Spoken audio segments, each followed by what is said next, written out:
Glad to have you join us on the newsroom. I am Simisola Adigun.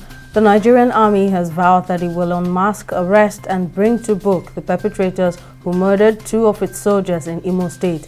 In a statement, Director of Army Public Relations Brigadier General Onyema Onwachukwu said the army has commenced investigation to uncover the criminals responsible for the barbaric act. Onwachukwu added that the recent killing of the two soldiers by suspected members of the proscribed indigenous people of Biafra IPOB is an indication that the secessionist group is not protecting the interest of the Igbo.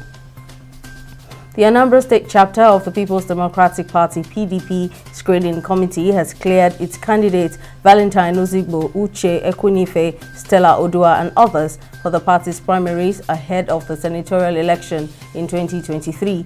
This was disclosed in a report signed by the national youth leader of the party, Sunday Ude Okoye, and other members of the committee. However, former House of Representatives member Chuma Nzeribe was the only aspirant disqualified out of the 9 screened candidates, as he was disqualified on the grounds of being declared wanted by existing court order and denial that he had not been tried by any court of law. There was pandemonium at the Ebonyi State People's Democratic Party (PDP) Secretariat on Tuesday following heavy shootings by unknown gunmen when party faithful had assembled at the party secretariat awaiting the arrival of materials for distribution. The incident, which happened at the Enugu-Abakaliki Express Road, was quickly averted by security operatives who accompanied some political office holders to the party office to repel the attackers. Although no casualty was recorded, the motive behind the shootings by the unknown gunmen is still unknown. Shanghai's government will allow more manufacturing businesses to resume production as the city reported the lowest daily addition of new cases since April 2.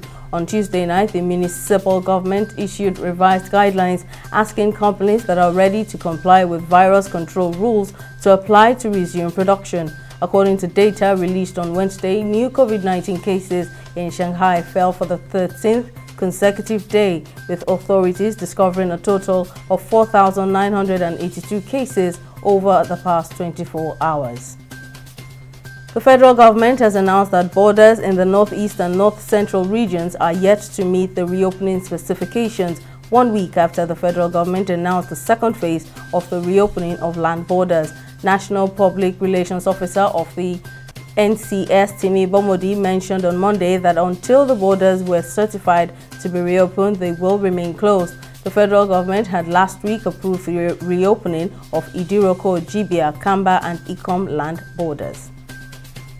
Hungary says European Union's proposals to enact sanctions on Russian oil do not provide any guarantees for its energy security. Hungary and Slovakia had previously registered disagreement of sanctions against Russian energy by the EU over the war in Ukraine, insisting that they are too reliant on those supplies and there are no immediate alternatives. According to Hungarian government spokesman Kovacs, 65% of Hungary's oil and 85% of its gas supplies come from Russia.